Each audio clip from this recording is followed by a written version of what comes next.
2027ல நீங்க எப்படி ஒரு வாழ்க்கைய வாழணும்னு ஆசைப்படுறீங்களோ, அந்த வாழ்க்கை இன்னிக்கு நீங்க திரும்ப திரும்ப செய்யற பழக்கவழக்கங்கள வச்சு தான் உருவாகப் போகுது. எதிர்காலம்ங்கிறது ஏதோ ஒரு நாள் திடீர்னு வர்றதில்ல. ஒவ்வொரு நாளும் நீங்க கற்ற செங்கல் தான் அது. ஞாபகம் வச்சுக்கோங்க. ஒரு நாள் உங்க நண்பர்களோ, உறவினர்களோ உங்கள பார்த்து, "நீ ரொம்ப மாறிட்டேன்னு" சொல்லுவாங்க.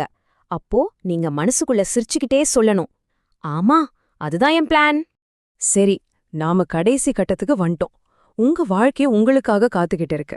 எதிர்காலம்ங்கிறது ஒரு கனவில்ல, அது இன்னைக்கு நீங்க போடுற உழைப்போட நேரடி ரிசல்ட்.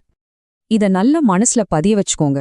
2027ங்கிறது ஏதோ மேஜிக் நடக்கிற வருஷம் இல்ல, அது நீங்க செஞ்ச செயல்களுக்கான ரிசல்ட் வர்ற வருஷம். எதை விதைக்கிறீங்களோ அதைத்தான் அறுவடை பண்ணுவீங்க. அதனால தள்ளி போடாதீங்க, நாளைக்கு பாத்துக்கலான்னு நினைக்காதீங்க. சரியான நேரம்னு ஒண்ணு வரவே வராது. இப்போ இந்த நிமிஷம் தொடங்குங்க.